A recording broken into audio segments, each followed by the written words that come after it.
Hello student, आज की इस वीडियो में हम बात करने वाले हैं कि न्यू प्रेजेंटेशंस कैसे रेडी की जाती हैं। जी हाँ, मोस्टली प्रेजेंटेशन की रिक्वायरमेंट, आप एक स्टूडेंट हैं, आप एक एम्प्लॉय हैं, तो आपको हर एक फील्ड में रिक्वायरमेंट होती है। तो आज हम जानते हैं कि प्रेजेंटेशन रेडी कैसे की जाती हैं, कैसे स्लाइड्स ली जाती हैं। तो बेसिकली पावर पॉइंट क्या है? माइक्रोसॉफ्ट ऑफिस का ही एक एप्लीकेशन सॉफ्टवेयर है जिसकी हेल्प से आप different presentations, graph, slides, handouts, बहुत सारी चीज़ों को रेडी कर सकते हैं और इजीली रेडी कर सकते हैं। इसकी हेल्प से हम अपने कोई भी थॉट्स हैं उसको बहुत इजीली एक्सप्लेन कर सकते हैं। तो आपने कई बार नोटिस भी किया होगा, स्टूडेंट्स को भी एक पर्टिकुलर टास्क दिया जाता है एक पर्टिकुलर टॉपिक पे कि आपने इस टॉपिक पर जो है स्लाइड्स रेडी करके देनी है। अगर आप किसी कंपनी में एम्प्लॉय हैं तो आपको एक पर्टिकुलर कॉन्सेप्ट दिया जाता है जहाँ पे आप अपनी जो एक्सप्लेनेशन है, अपने जो थॉट्स हैं ड्यूरिंग प्रेजेंटेशन आप इजीली एक्सप्लेन कर सकते हैं। सो बेसिकली इन प्रेजेंटेशन को कंप्यूटराइज स्क्रीन पर हम इजीली चला सकते हैं और वेब पेजेस पर भी हम इसको इजीली अपलोड कर सकते हैं। सो जैसे कि मैंने बताया, इसका यूज़ जो है एजुकेशन स्ट्रीम के लिए, कोई बिजनेस पार्ट है, मेडिकल स्ट्रीम्स हैं, इंजीनियर से रिलेटेड कोई भी वर्क है, तो हम हर एक डिफरेंट फील्ड में इसका इजीली यूज़ कर सकते हैं। तो इसमें क्या होता है, जब हम लोग डिज़ाइन कर रहे होते हैं तो कुछ टेम्पलेट्स हमें बने बनाए भी मिलते हैं, कुछ टेम्पलेट्स को हम डायरेक्टली खुद से भी रेडी कर सकते हैं। इसके अलावा इसमें डिफरेंट डिफरेंट टाइप्स की फॉर्मेटिंग होती है, एनिमेशन के ऑप्शंस होते हैं जिसको हम डायरेक्टली यूज़ करके अपनी प्रेजेंटेशन को बहुत ज़्यादा अट्रैक्टिव भी बना सकते हैं। तो चलिए स्टार्ट करते हैं प्रेजेंटेशंस रेडी करने के लिए, उसको स्टार्ट करने के लिए कुछ इंपॉर्टेंट पॉइंट्स। तो सबसे पहले हम डिस्कस करेंगे कि प्रेजेंटेशन जब बनाई जाती है तो उसको हम ओपन कैसे करेंगे, स्टार्ट कैसे करेंगे, प्रोग्राम बटन का इसमें यूज़ क्या रहेगा, और MS पावर पॉइंट ऑप्शंस को हम कैसे यूज़ कर सकते हैं डिफरेंट डिफरेंट ऑप्शन की हेल्प से।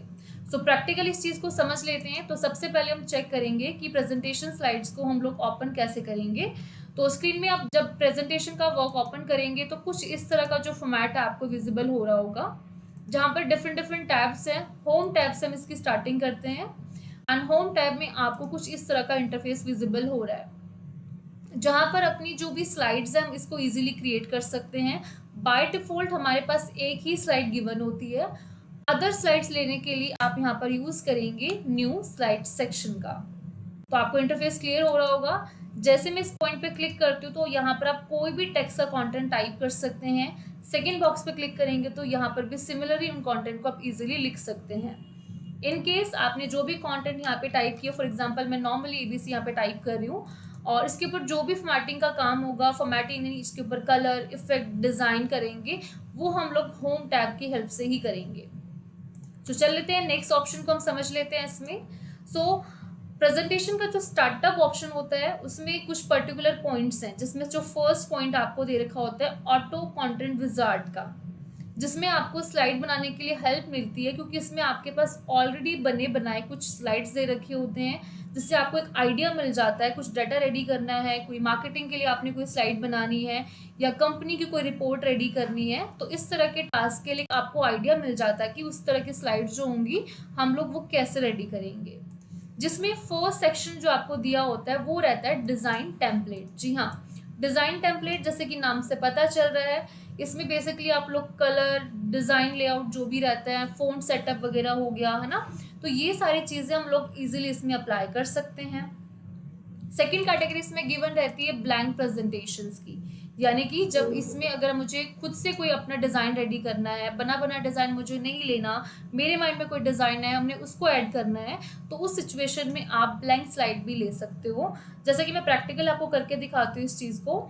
न्यू स्लाइड पे हम जैसे क्लिक करते हैं, यहाँ पर देख सकते हैं आपके पास डिफरेंट डिफरेंट कैटेगरीज हैं। तो बाय डिफ़ॉल्ट हमारे पास एक कैटेगरी ऑलरेडी ओपन है जिसमें टाइटल मेंशन है, और साथ में आप जो भी प्रेजेंटेशन का टॉपिक मेंशन करना चाहते हो उसका सब टाइटल भी इसके नीचे आप ऐड ऑन कर सकते हो।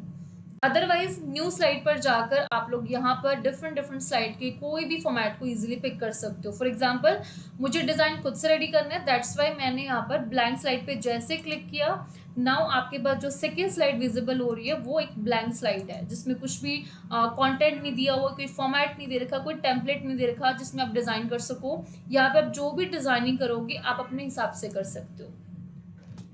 नेक्स्ट पॉइंट समझ लेते हैं। कुछ एग्जिस्टिंग प्रेजेंटेशन भी रहती हैं, जैसे कि अभी मैंने आपको एक्सप्लेन किया, ब्लैंक स्लाइड हम मोस्टली तब लेते हैं जब हमने डिज़ाइन खुद से बनाना होता है, बट इफ़ यू वांट कि अगर आपने खुद से अपने डिज़ाइन रेडी करने होते हैं, उस केस में हम लोग पहले से मौजूद जो प्रेजेंटेशंस के टाइप्स होते हैं वो हम पिक कर सकते हैं। फॉर एग्जांपल, न्यू स्लाइड पर जाकर मुझे मान लो कोई कंपैरिजन दिखानी है, तो मैं यहाँ से कंपैरिजन स्लाइड को इजीली पिक कर सकती हूँ। नाउ आप यहाँ पर देख सकते हो कि आपके पास एक पर्टिकुलर इसमें एक स्पेस मिली हुई है कि आप जिस चीज़ का भी कंपैरिजन करना चाहते हो उसका एग्जैक्टली टाइटल आप यहाँ लिख सकते हो, और जो दो चीज़ों के बारे में डिस्क्रिप्शन लिखनी है आप दोनों सेक्शन में अलग अलग जो है इजीली टाइप कर सकते हो। अब वो कंपैरिजन क्या होगी, कैसे होगी, उसके लिए आपके पास डिफरेंट कंटेंट भी गिवन है। फॉर एग्जांपल, अगर मुझे कोई टू टेबल्स हैं उसके बीच में कंपैरिजन दिखाना है, तो मैं दोनों साइड में टेबल पॉइंट पर जाकर इजीली कोई भी टेबल को यहाँ पर इस तरह से इंसर्ट कर सकती हूँ। इसी तरह से सेकंड सेक्शन में मुझे कंपैरिजन दिखाना है, दैट्स मैं सेकंड साइड भी एक और टेबल इंसर्ट कर लेती हूँ कुछ इस तरह से। अब टेबल के ऊपर आप कोई भी कंटेंट लिखना चाहते हो, टैब बटन से आप नेक्स्ट पे जा सकते हो, है ना। एंड इसी तरह से नेक्स्ट पॉइंट जो आपने टेबल डिसाइड किया था वहां पर भी आप कंपैरिजन करने के लिए जो भी रिकॉर्ड आपको रिक्वायर्ड लगता है यहाँ पर इजीली आप टाइप कर सकते हो।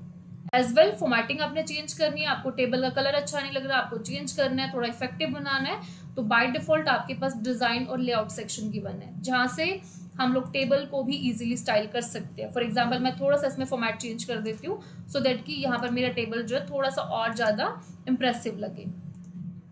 तो इस तरह से हम लोग डिफरेंट स्लाइड लेके न्यू स्लाइड पे भी वर्क कर सकते हैं, ब्लैंक पे भी वर्क कर सकते हैं, या बाय डिफॉल्ट जो टेम्पलेट्स हमें दे रखे हैं उन स्लाइड में भी आसानी से हम काम कर सकते हैं।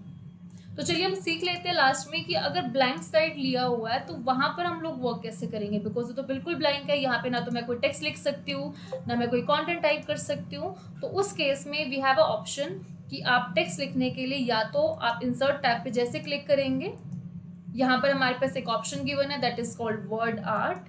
वर्ड आर्ट दैट मीन्स कि वर्ड को डिफरेंट स्टाइल में आप लिख सकते हो। फॉर एग्जाम्पल, मैं यहाँ पे कुछ टेक्स्ट टाइप कर देती हूँ तो यहाँ से वर्ड को इजीली डिफरेंट स्टाइल में लिख सकते हो।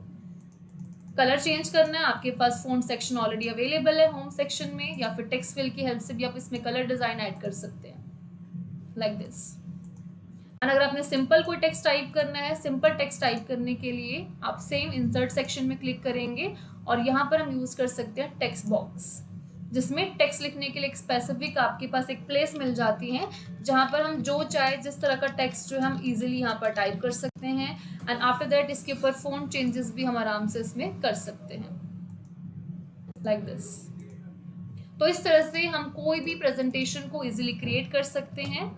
सो ये थी, आज हमने सीखा कुछ प्रेजेंटेशन के पॉइंट्स की स्लाइड कैसे ली जाती है, कैसे स्लाइड को बनाया जाता है। एंड नेक्स्ट वीडियो में हम बात करेंगे प्रेजेंटेशन ऑप्शंस के कुछ और पॉइंट्स के बारे में। Thank you.